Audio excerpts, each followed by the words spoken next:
I'm Noah Berger from the MassBudget and Policy Center, and it's truly an honor to be here with three great progressive leaders on this panel, and with Paul Guzzi from the Greater Boston Chamber of Commerce. I couldn't bring myself to say a great progressive leader, but he is a great, shall we say, moderate leader and a great business leader. And I don't mean that entirely as a joke, because there is a difference between Massachusetts and many other parts of the country, where elsewhere you often hear an attitude in business that you don't hear in Massachusetts, that the road to prosperity is driving down wages and shredding the social safety net so you have a lot of poor people and cheap labor and you can make money that way.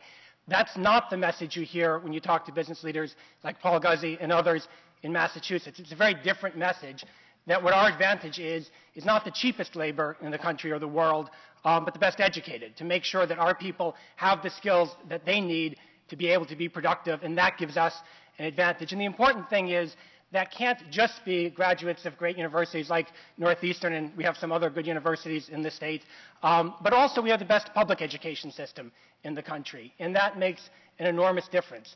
The problem, however, is we don't have great public education for every child in our state, and there are many kids who don't get a true opportunity to learn, don't become the kind of productive workers, employees, and citizens that they could. And the challenge, one of our many challenges, is to make sure it's not just half of our kids that have access to great education, or 2/3, but that every school in the Commonwealth has the capacity to provide that kind of great education, because obviously for our society, for being the kind of place we want to be, and also for our economy, that ends up being critically important. So I was supposed to talk about tax policy, which is what I'm going to mostly talk about. But I think part of talking about tax policy, whoops, can you go back? Well, I won't. There we go. So when you think about taxes and government, the first step is really to think about what government is, because often we begin with just this image of a couple of politicians yelling at each other. And when we begin with that image, the conversation is pretty much over. I think it's important to go back and remember what government is. It's basically how we work together to do things that we know need to get done, but that we can't do by ourselves. For example, of course, public education, infrastructure, public transportation. Also, we think of as private transportation. The roads we drive on, the sidewalks we walk on, are there because we pay taxes to build them. Parks, playgrounds, swimming pools, libraries, again, things that we take for granted. After school, you can take your child to the library or to the park. That's an important part of our quality of life. Public safety, obviously a core government function. If your house catches on fire, you don't have to go get a bucket and try to put out the fire. It's much more efficient to do those things together through government. Safe drinking water, clean air. We obviously can't all be responsible for making sure the water that comes out of our faucet is drinkable, or the air we can breathe. Prisons and the courts. Healthcare, public health. Human services is going to be the last slide, although it could be a dozen slides. Everything from child protective services to developmental disabilities services. When we think about government and taxes, ultimately what we're thinking about is all of these things that we do through government, and whether they're important in our lives, and what share of our resources as a state, as a people, we should spend on those things we do together. Education, public safety, a safety net, roads to drive on, clean water, clean air. One way to think about that is to ask, well, of all the money earned in the state, what is paid in state and local taxes? What are total state and local taxes as a share of all income? Because that's how we pay for most of state and local government. We get some money from the feds, but it's mostly state and local taxes. When I ask people that question, they often say maybe 25%, 30% of our income is state and local taxes. The answer in Massachusetts is about 9.8%. There's about 10% of our income is paid to pay for all of those things we do through government. As you notice in this slide, by the way, we're a little bit below the national average. That may surprise some people because we have this reputation that we are Taxachusetts. So how can it be we're a relatively low tax state and we're called Taxachusetts? The next slide tries to explain that. This is why we're called Taxachusetts. That looks like pretty similar data. It's also looking at total state and local taxes as a share of total income, which is the right way to compare states. Why is that so much different? Well, if you look at the next title, that was our state and local tax system in 1977. That's when we got the name Taxachusetts. We were a relatively high tax state back then. A lot has changed since 1977.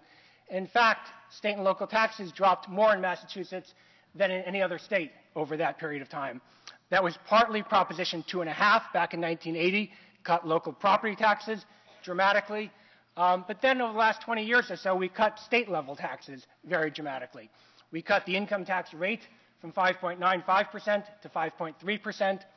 We cut the tax rate on dividends and interest from 12% to 5.3%. That cost about $600 million. We increased the personal exemption, which is actually a fairly progressive way of cutting taxes, another $600 million. When you add it all up, there's about $2.5 billion worth of tax cuts enacted over that period. There are a lot of other moving pieces, but those are by far the major ones. And when we think about what's happened to our fiscal condition in the state, we've had more or less a permanent fiscal crisis ever since those tax cuts, largely in the late 1990s, which have affected our ability to invest in everything from our infrastructure to education to our basic safety. And let's go through that quickly. Education, if you adjust for inflation using the inflation factor in that law, is down about 10% over the decade. You'll see the big cuts were actually in the last recession, right after the tax cuts, but we've never been able to recover. Local aid for cities and towns down 42% over that period. Early education and care down about 24%. That's both child care for people who need to work and also early education care for 3- and 4-year-olds, which is critically important for their educational development. Higher education down about 32% over that period. Public health spending down about 23% over that period. Environment and recreation down by about 27%. I didn't put healthcare up here, which Charlotte Kahn will no doubt note. Healthcare costs have continued to go up during that period, and the combination of taking $2.5 billion out of the revenue stream and healthcare costs continuing to rise has meant that we've basically had to cut everything else that we do through state government. If we're thinking of solutions, one obvious solution to our long-term fiscal crisis, in fact, the only way ultimately to restore the funding we've cut for those things, is to find a way to restore some of that revenue, whether it's by repealing some of the tax cuts that were enacted or finding other ways to reform our tax system to regain some of that revenue.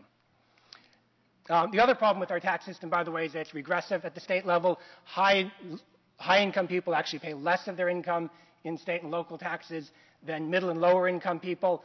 I'm not going to have time to get into the details of that. If you're interested, you can go to our website, which is massbudget.org. There's a document called the Tax Primer that explains it. For people here, I'll also hand out something if you'd like to sign up to be on our email list. The short answer for why that is the property tax is regressive. The sales tax is regressive. Those are two of our major taxes. The only tax we have that's moderately progressive is our income tax. Even though it's a flat tax, low-income people are exempt. We have something called the no-tax status, and we have a fairly high personal deduction, which also allows it to be somewhat progressive. So what has happened to the income taxes we mentioned, our one progressive tax is also the tax that's been cut the most, and that tax cut's costing us about $1.3 billion. Besides hurting the adequacy of our tax system, that affects fairness, because it's the one tax that low-income people don't pay more than high-income people. We also cut the dividend and interest tax, and that was our most progressive tax. That tax cut cost a little bit over $600 million, and as you can see, the top 1% got about a $10,000 tax cut from that, and lower and middle income, even middle upper income people didn't benefit a whole lot. Now, when we talk about taxes, obviously the corollary is the economy. If we were to restore some of this tax revenue, how would that affect the economy? Well, one way to think about it is we had significantly higher tax levels in the 1990s when we had a very strong economy in Massachusetts. Another thing is to look across the country and say, well, let's look at levels of taxation of different states and see if it correlates with economic strength. And the next slide is going to do that. Economic strength we measure by average wages, whether people are getting good jobs at good wages. And you can look, and if you're trying to figure out what that slide shows, it shows absolutely nothing. There's no correlation whatsoever. You see near me are the very low tax states. Some have high wages, some have low wages. In the middle, some are high, some are low. At the high end, some are high, some are low. Very little correlation. Now, it may be that nothing ever correlates among 50 states in any meaningful way. The next slide is going to look at education, looking at the question of whether states that have a better educated workforce have stronger economies, have higher wages. Our measure of a better educated workforce is going to be college completion. And if you look at that, you see, yes, there is a correlation. And I'm actually not surprised there's a correlation. It is surprising even to me that there's such a strong correlation. If you look down here at the states where 20% of the population has a college degree, average wages are $13 an hour. If you look to the other far top corner where Massachusetts is, 40% with a college degree, wages about 50% higher. The other thing you'll notice is that there are almost no outliers. Almost everybody is grouped on that line.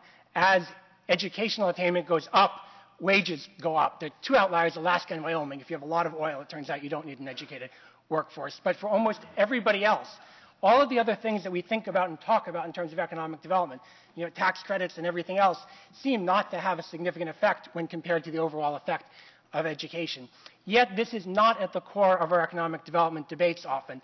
I think part of the reason is that this is actually somewhat new. If you look back 30 years, it wasn't the case. This is the same chart 30 years ago, and you'll see Michigan, for example, up there is a relatively less educated state. Ohio, less educated. Even West Virginia had fairly strong economies with pretty good wage jobs. In that type of picture, you could argue about a lot of other things being more important than education at the state level. Now that's no longer the case. The states with strong economies have well-educated workers. I should say this is really an issue of state policy. At the national level, there are actually a lot of other things besides education that can make a huge difference. A national government controls trade policy, labor law, fiscal policy. Right now, particularly importantly, the federal government can run large deficits to try to stimulate the economy and create jobs. States can't do any of that stuff. What states can do is live in the economy that we have and prepare their people to be prosperous in that economy. And at the core of doing that is education, and state budgets are how we pay for that, and at the core of that is making sure that we have the resources to do it. So fixing state tax policy, I would argue, is at the core of both making the state the kind of place you want to live with all of the things that we need for high quality of life, but also the key to the future of our state economy. So thank you.